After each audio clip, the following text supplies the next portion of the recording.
Alors, bonjour, chers frères et sœurs de Lévis, de Montmagny et tous ceux qui nous suivent de la maison. On est mardi matin, le 3 novembre. Alors, c'est aujourd'hui les résultats des élections qui vont se passer aux États-Unis. Alors, on va suivre ça de proche parce que ça impacte beaucoup notre vie au Canada, puis probablement aussi en Europe. Alors, je prie Dieu de donner de la sagesse à nos gouvernements, donner de la sagesse aux gens aussi pour le faire de façon honnête et pacifique. Alors, on continue notre 6e capsule sur le thème des repères utiles en ces temps de solitude forcée. Comment faire face à la solitude du confinement? Alors, on a parlé de 4 repères utiles, on a parlé de 4 aspects pour s'approprier, c'est-à-dire en rapport avec la présence de Dieu et la compassion envers les autres. Ensuite, dans la dernière capsule, on a regardé comment prendre soin de nous-mêmes. Où trouver notre équilibre? Que pouvons-nous maîtriser en soi? Et on avait regardé à travers la parole de Dieu 4 choses. À travers le texte de Luc 10, 27, où Jésus nous disait « Tu aimeras le Seigneur ton Dieu », et ça c'est le résumé des 10 commandements, de tout ton cœur, de toute ton âme, de toute ta force et de toute ta pensée, et ton prochain comme toi-même. Donc, on parle de 4 choses. On parle de notre bien-être spirituel, notre bien-être émotionnel, physique et mental. Et pour Dieu, là, ces 4 éléments-là sont excessivement importants. Alors, sur le plan émotionnel, on a réalisé que reconnaître que nos émotions, à la base, sont un don de Dieu. Sur le plan spirituel, aimer le Seigneur et prendre soin de nous-mêmes spirituellement, c'est réaliser en réalité qui il est vraiment. Et d'autre part, qui nous sommes à ses yeux. Que nous n'avons pas besoin de tout comprendre pour croire. Troisièmement, sur le plan physique, on doit s'associer à Dieu en quelque part pour prendre soin de notre corps qui est son temple. Parce que dans 1 Corinthiens, au chapitre 6, verset 19, il nous est dit que notre corps est le temple de son Saint-Esprit. Alors on doit en prendre soin, n'est-ce pas? Et sur le plan mental, on parlait d'avoir une attitude curieuse et ouverte face à la nature, face à tout ce que Dieu nous a créé autour de nous, qui va nous amener en réalité à adorer Dieu et s'émerveiller, en plus d'être reconnaissant. Et on avait vu à travers le psaume 104 au verset 24 qui nous disait « Combien tes œuvres sont nombreuses, ô Éternel, tu as tout fait avec sagesse. La terre est pleine de tout ce que tu as créé, et nous, les humains, nous en faisons partie. »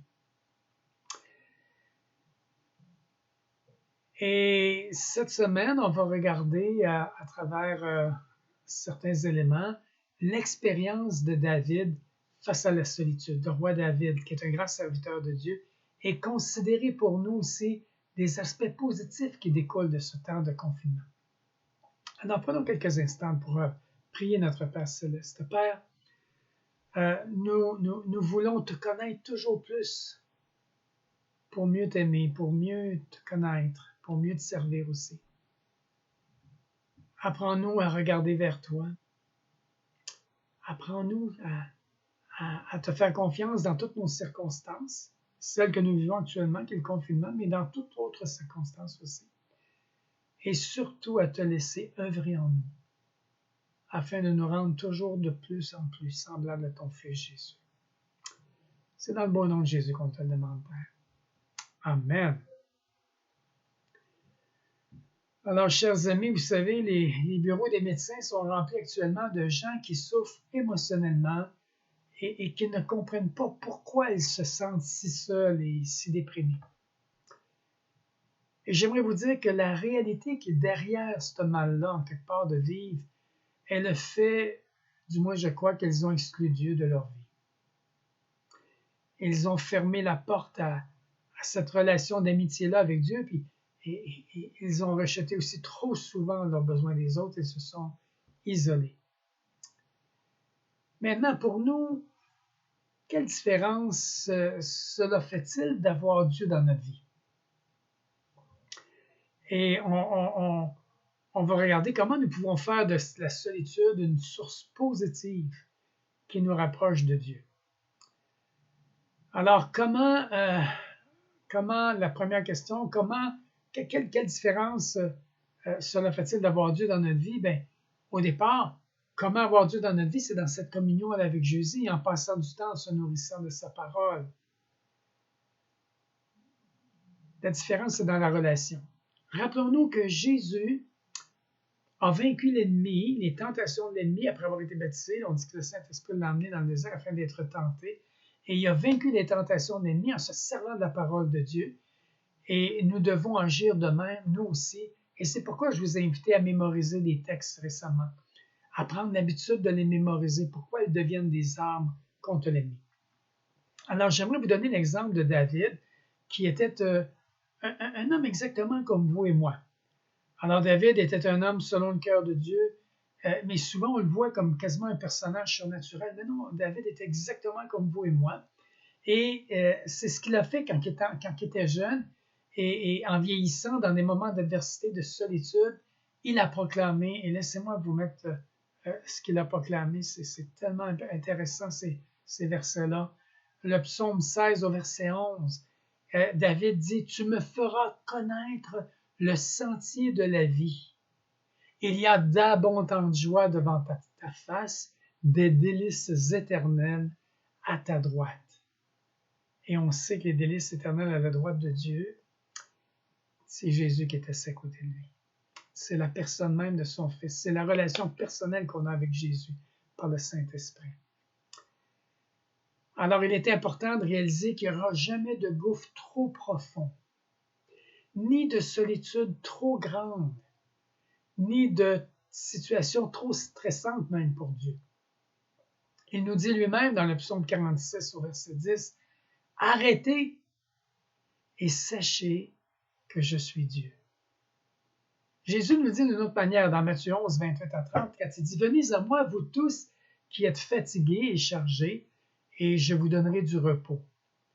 Prenez mon joug sur vous et recevez mes instructions, car je suis doux et humble de cœur, et vous trouverez du repos, le repos pour vos âmes, car mon joug est doux et mon fardeau léger. »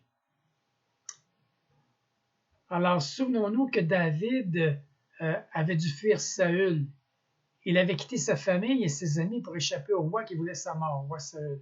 Alors, loin de chez lui, il est rejoint par une poignée de gens qu'il connaissait, mais il y avait aussi d'autres gens, un tapon de gens inconnus. Dans 1 Samuel 22, versets 1 et 2, David partit de là, c'est le texte de référence, et se sauva dans la caverne d'Adulam. Ses frères et toute la maison de son père la prirent et ils descendirent vers lui. Tous ceux qui se trouvaient dans la détresse, qui avaient des créanciers ou qui étaient mécontents, se rassemblèrent auprès de lui et il devint leur chef. Ainsi se joignirent à lui environ 400 hommes.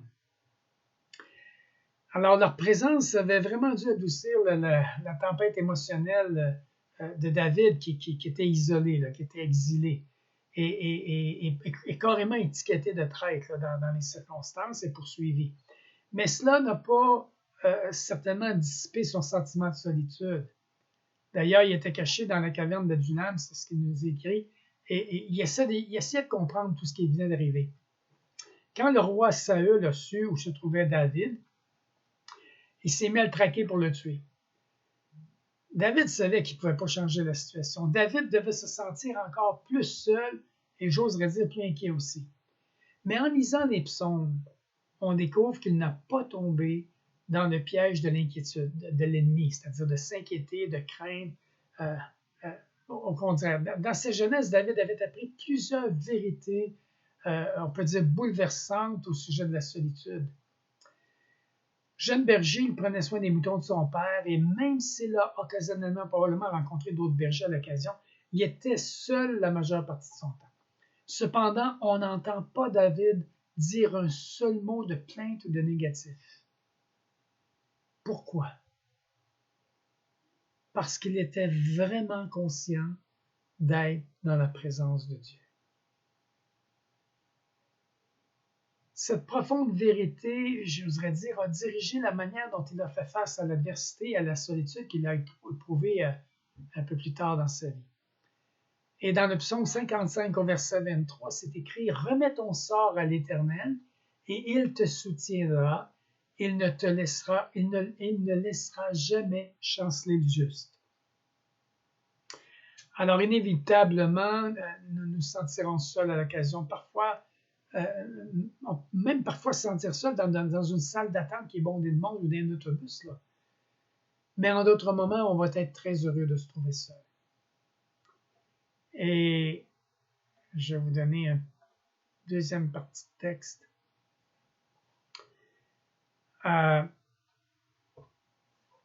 Excusez. La solitude ne dépend pas de nos relations, de notre position sociale ou de notre revenu, vous savez. Même certaines personnes parmi les plus connues dans notre société, je pense à des artistes que j'ai entendus qui ont été interrogés à la télévision, qui ont reconnu s'être sentis parmi les plus seuls dans leur vie. Et à l'opposé, il y a certaines autres parmi les moins bien nantis qui sont parmi les plus heureuses. Vous savez, David avait été oint comme roi d'Israël. Mais cela n'a pas empêché David de lutter contre un profond sentiment de solitude, comme on l'a vu tantôt. Il a dû apprendre à combattre ce sentiment. Et nous-mêmes, c'est notre cas, on doit faire la même chose. Comme on l'a déjà vu, la solitude peut facilement déboucher sur de l'amertume, de la frustration et même de la colère. Et j'aimerais vous dire que, chers amis, c'est une arme de Satan pour nous décourager. Son but, la dégradation de nos émotions par des doutes et particulièrement un apitoiement sur soi-même. Autrement dit, il veut nous empêcher de devenir ce que Dieu veut que nous soyons. Maintenant, n'oublions pas ce que Jésus a dit de Satan. Dans Jean 8, verset 44, Jésus a déclaré « Il a été meurtrier dès le commencement. Il ne se tient pas dans la vérité parce qu'il n'y a pas de vérité en lui. Lorsqu'il profère le mensonge, il parle de son propre fond, car il est menteur et le père du mensonge. On doit donc discerner et lutter contre ces mensonges, chers amis. C'est une nécessité. Comment reconnaître la voix trompeuse de l'ennemi? Mais j'aimerais vous dire de demander à Dieu de vous en donner le discernement. Assurez-vous premièrement que votre vie soit libre de tout péché connu. Frères et sœurs, la confession et le pardon purifient nos émotions. L'abandon du péché nous redonne la joie et la paix de notre communion avec Dieu, d'entendre sa voix et de marcher dans la vérité qui nous est révélée. Jérémie 31:3 nous dit « De loin, l'Éternel se montre à moi. Je t'aime d'un amour éternel. » C'est Dieu qui parle. C'est pourquoi je te conserve ma bonté. C'est à vous qui s'adresse et à moi. Hébreux 13, versets 5 et 6 nous dit « Car Dieu lui-même a dit « Je ne te délaisserai point, je ne t'abandonnerai point. » C'est donc avec assurance que nous pouvons dire « Le Seigneur est mon aide, je ne craindrai rien. Que peut me faire un homme? » Quelle parole d'encouragement et de réconfort. Chers amis, vous et moi, on n'est jamais seuls. Quand on conduit notre voiture, il est avec nous. Au travail, il est à nos côtés. Dans notre logement, il est présent. Il vit en nous, en vous et en moi. Chers amis, on n'est jamais seul. On n'est jamais seul. Alors, vous savez, Dieu connaît les difficultés auxquelles nous faisons face. Mais il connaît aussi le chemin que nous devons emprunter. C'est pourquoi d'entendre sa voix est tellement si essentiel. Pensez à David. David fixait ses regards sur le Seigneur et non sur ses circonstances. Quand nous abandonnons notre fardeau à Jésus et le laissons nous guider, notre manière d'agir et de voir la vie sont complètement différentes. Nous ne sommes plus écrasés par un sentiment de solitude et de découragement, mais nous pouvons affirmer, comme David, dans le psaume 23, verset 4, et vous connaissez tous le psaume de l'Éternel est mon berger, et au verset 4, David mentionne « Quand je marche dans la vallée de l'ombre de la mort, je ne crains aucun mal. » Wow! Et vous savez que la vallée de l'ombre de la mort, là, c'est à travers les difficultés, à travers des moments lourds, à travers des moments de tristesse, de rejet, de découragement, de solitude. Ça, c'est des vallées. Mais David dit, je ne crains aucun mal. Pourquoi? Quand tu es avec moi. Et vous et moi, frères et sœurs, on peut dire la même chose. Jésus, car tu es avec moi. Alors Jésus est notre bon berger. Et nous ne devons jamais, jamais, frères et sœurs, douter de son amour infini et personnel pour chacun de nous. N'oublions jamais que Dieu nous a créés pour être en relation permanente avec lui. Alors, la distanciation sociale et l'isolement sont rentrés dans notre vocabulaire courant, là, on peut dire quand même depuis cette année 2020. Et il peut être paradoxal de parler de choses bonnes qui peuvent en émerger. Mais j'aimerais vous en partager quelques-unes dans cette capsule et la prochaine, qui va être notre dernière, la suivante. Des éléments positifs bons pour notre cœur, pour notre esprit et même pour notre corps, qui en fait nous rappellent la providence parfaite de notre Dieu, qu'il continue de prendre soin de sa création et de nous, de vous et de moi, ses enfants, dans ces moments qui sont quand même difficiles et confus. Alors, un des premiers, je dirais, bénéfices, c'est vraiment nos rapprochements relationnels. Et vous et moi, avec nos familles, nos amis, nos voisins, il s'est passé toutes sortes de choses. Alors, et en ce moment, grâce à la technologie, comme je l'utilise en ce moment, enregistrement, appels vidéo, courriel, etc., on peut établir et rester en contact régulier avec nos familles et nos amis en prenant de leurs nouvelles. Dans nos foyers, on peut trouver des approches créatives pour interagir autour des repas. On peut faire des jeux de société, on peut aller marcher en famille. On découvre un tout nouvel environnement, des voisins troisième, quatrième voisins qu'on ne connaissait pas, qu'on côtoie maintenant, qu'on voit souvent. Et on peut se parler dehors, toujours à distancer, mais on apprend à se connaître. Alors, et même, il y a de nouveaux voisins qu'on découvre. Alors, chers amis, je crois vraiment que ces limitations sociales imposées par la crise sanitaire actuelle nous conduisent à reconsidérer la valeur de nos relations qu'on avait peut-être négligées, vous et moi, dans le tourbillon de la vie. On réalise la préciosité des relations. Permettez-moi de vous faire une simple recommandation. Alors, plutôt que de demeurer dans votre coin et de vous gaver d'informations à la TV, les nouvelles, etc., qui sont malheureusement trop souvent négatives, de films à répétition ou des séries populaires, prenez le temps d'interagir avec les vôtres et les personnes de votre entourage. Voisins, collègues de travail, prenez vraiment le temps, écoutez-les. Et il vous permettra éventuellement de parler dans leur vie et de vous entendre, surtout vous exprimer sur votre espérance vivante en Jésus-Christ. Rappelez-vous surtout ceci. Dieu règne encore et il est capable de nous garder à travers tout cela. Laissons-le gérer cette crise. Prions quelques instants. Alors, notre Père céleste, merci de cette valeur infinie que nous avons à tes yeux et de ton soin pour chacun de nous. Je mentionnais tantôt, il n'y a pas de gouffre trop profond, il n'y a pas de solitude trop grande, ni de situations qui sont trop stressantes pour toi. Aussi, nous voulons, comme David, ton serviteur, un homme que tu as appelé un homme selon ton cœur, fixer nos regards sur toi. Sur toi, Seigneur, vraiment. Fixer nos regards sur toi, Seigneur, et non sur nos circonstances qui demeurent difficiles. Merci pour l'aspect positif de notre confinement, qui favorise réellement nos rapprochements relationnels. Et si on ne l'a pas développé, Père, donne-nous l'opportunité de le faire.